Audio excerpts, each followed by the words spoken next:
안녕하세요. 김도경 목사입니다. 하나님께서 또 다른 한 주를 저와 여러분들에게 허락해 주셨습니다. 이번 한 주도 하늘 양식과 함께 힘차게 달려나아갔으면 좋겠습니다.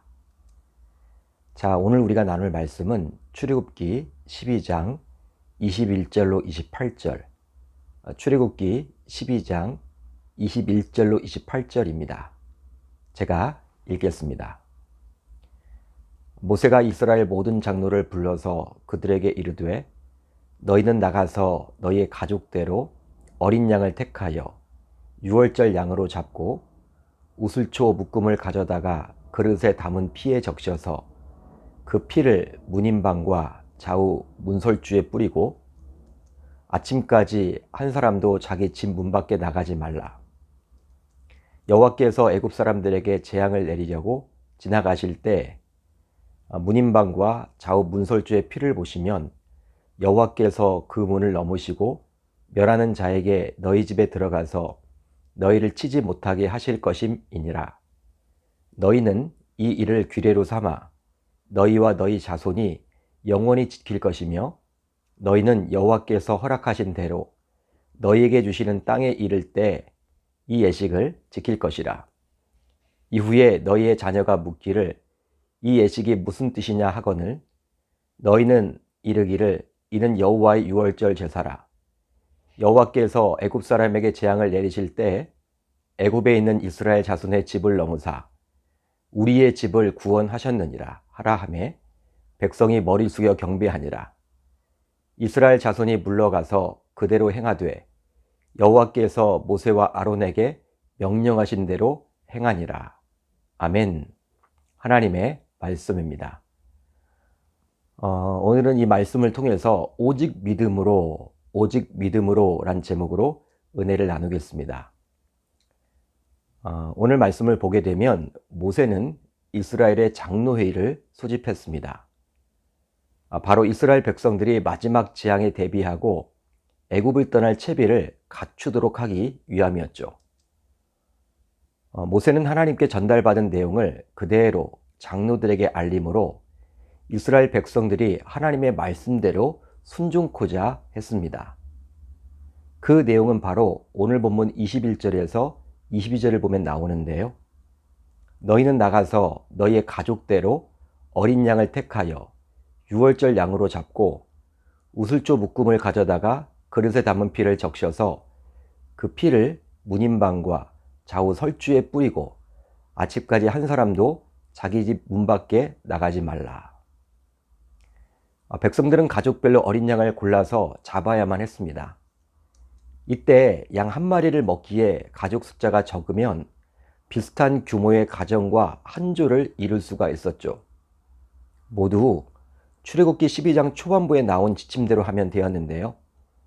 도살한 양의 피를 그릇에 담은 뒤 우슬초 다발을 엮어서 묻힌 피를 좌우 문설주와 인방에 발라야만 했죠. 그리고 그날 밤 가족들은 아침까지 모두 집안에 머물러 있어야만 했습니다. 즉 함부로 밖에 나가서는 아니 되었죠. 이렇게 함으로 여호와께서 애굽 사람들에게 재앙을 내릴 때 집 밖에 있는 문인방과 좌우 문설주의 피를 보고 그 피를 건너뛰어서 그 집안에 있는 사람들은 죽지 않고 생명을 보존할 수가 있었던 것이죠. 여러분, 하나님께서 문인방과 좌우 문설주의 피를 보고 그 문을 건너뛰었다고 해서 유월절을 가리켜서 영어로 The Passover라고 합니다. The Passover. 오늘 본문 27절을 보면 유월절에 대해서 정확하게 알 수 있는데요. 너희는 이르기를 이는 여호와의 유월절 제사라. 여호와께서 애굽 사람에게 재앙을 내리실 때 애굽에 있는 이스라엘 자손의 집을 넘으사 우리의 집을 구원하셨느니라 하라 하매 백성이 머리 숙여 경배하니라. 한마디로 유월절 사건은 이스라엘 백성들의 구원 사건이라 볼 수 있습니다. 애굽이란 땅, 그 애굽 사람 속에서 하나님의 선민인 이스라엘 백성들을 구원하는 사건이라 감히 말할 수 있겠죠. 그러기에 이스라엘 백성들에게는 대대로 이 사건을 기억하며 유월절 절기를 지켜야만 했던 것이죠. 그렇다면 이제 한번 생각해 봅시다. 애굽 땅에서 노예 생활을 해왔던 이스라엘 백성들이 자유인의 몸으로 구원받기 위해서는 스스로 힘을 길러서 애굽에 군사적으로 대항함으로 출애굽하는 방식이 가장 보편적인 방법이요 이성적인 방법이라 할 수 있겠죠. 그것이 여러분 상식이겠죠. 그렇게 하기 위해서 이스라엘 백성들이 스스로 힘을 기르기 위해서 엄청난 노력을 기울여야만 했습니다. 노예 신분이었던 이스라엘 백성들은 항상 무거운 중노동에 시달려야만 했기에 보통 사람들의 노력보다도 더 강도가 높은, 즉 고강도의 노력이 필요하다 할 수 있겠죠. 그렇지만 오늘 말씀을 보세요. 말씀을 보게 되면 이 유월절 방식으로 이루어진 구원은 이스라엘 백성들의 노력과 선행과 공로가 아니라 오직 믿음으로 이루어졌음을 알 수 있습니다. 실제로 모세는 여호와께서 명령하신 그대로 이 유월절 규례를 이스라엘 백성들이 시행토록 요구하고 있는데요. 그런데 군사적인 조치가 아닌 피를 바르는 다소 기이한 방법으로 구원이 가능하다고 믿는 것은 분명히 믿음이 아니고서는 안 되는 일이라 할 수 있습니다. 실제로 히브리서 기자는 히브리서 11장 믿음의 장에서 이 유월절 사건에 대해서 다음과 같이 말씀하고 있죠. 믿음으로 유월절과 피 뿌리는 예식을 정하였으니 이는 장자를 멸하는 자로 그들을 건드리지 않게 하려 한 것이며. 그렇습니다. 어린 양을 잡아서 그 피를 문인방과 좌우 문설주에 바르게 되면 살 수 있다라는 이야기를 들었을 때 믿음으로 반응하여 실제로 그렇게 했던 가정은 살 수 있었지만, 즉 구원받았지만 그런 방법이 인간적인 이성으로 볼 때 다소 기이하기에 믿지 아니했던 가정은 모두 죽게 되었습니다. 즉 구원받지 못하게 되었죠. 그런데 이 유월절의 어린 양은 바로 예수 그리스도를 말하는 거예요. 예수님께서도 유월절 어린 양이 되사 친히 십자가에 달려 그 피를 모두 쏟으셨죠. 그리고 죽으셨죠. 따라서 우리를 구원코자 예수님께서 십자가에서 피를 흘리시고 죽었다고 믿는 사람은 구원을 받아 살게 되겠지만, 그런 방식이 다소 기이하기에 그것을 믿지 아니하는 사람은 구원을 받지 못하고 결국 죽게 되는 것이죠. 그러기에 이 유월절 규례는 예수 그리스도의 십자가 사건을 예표한 사건이라 감히 말할 수 있습니다. 여러분, 기독교를 제외한 세상 종교는 어떠합니까? 바로 인간의 노력, 선행, 공로, 의지가 구원을 받는데 선행되어야만 하죠. 그러기에 신을 만나고 그 신에게서 구원을 받고자 엄청나게 노력을 기울입니다. 실제로 장례식장에 가보면요, 천주교 혹은 불교식으로 진행되는 장례의 경우에는 엄청난 형식을 갖추어서 장례를 치러요. 바로 그렇게 해야지만 죽은 고인이 구원을 받는다라고 그들은 스스로 여기기 때문입니다. 제사를 지낼 때에도 어떻습니까? 평소에 먹지도 못하는 비싼 과일과 생선을 제사상에는 올리죠.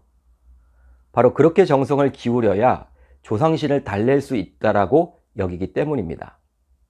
그렇지만 예수 그리스도를 믿는 기독교는 그런 우리의 노력과 선행과 공로로 구원을 받을 수 있다라고 말하지 않죠.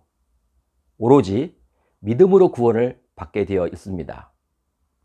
에베소서 2장 8절에서 사도 바울은 이것을 강조해주고 있는데요. 너희는 그 은혜에 의하여 믿음으로 말미암아 구원을 받았으니 이것은 너희에게서 난 것이 아니요 하나님의 선물이라. 아멘. 그렇습니다. 중세시대 카톨릭은 성경을 떠나 있었기에 구원론에 있어서 어느 순간 신자의 선행과 공로와 노력을 강조하게 되었어요. 그러다 보니 심지어는 면죄부까지 팔게 되었습니다. 돈, 즉 어떤 의미에서는 인간의 수고와 노력으로 여길 수 있는데 그 돈으로 죄까지 사함받을 수 있다라고 여겼죠. 당시 마틴 루터를 비롯하여 여러 종교 개혁자들은 이런 카톨릭의 구원론은 비성경적이기에 절대로 동의할 수 없다라고 여겼습니다. 그러면서 성경에 나와 있는 그대로 솔라 피데, 즉 오직 믿음으로를 강조했던 것이죠. 여러분, 기독교는 바로 믿음의 종교입니다. 오로지 믿음으로 반응하는 것이 바로 우리의 신앙이에요. 따라서 믿음으로 구원받았기에 이제부터 우리들이 해야 할 일은 바로 그 믿음으로 구원받았음에 감사하며 기쁨으로 살아가야 할 줄 우리 주님의 이름으로 축원합니다. 축원합니다. 자, 이제 우리 공동체가 함께 기도할 제목을 나누겠는데요. 우선 첫 번째로는 오직 믿음으로 구원받았음에 감사하며 하루하루 기쁨으로 살아가게 하소서.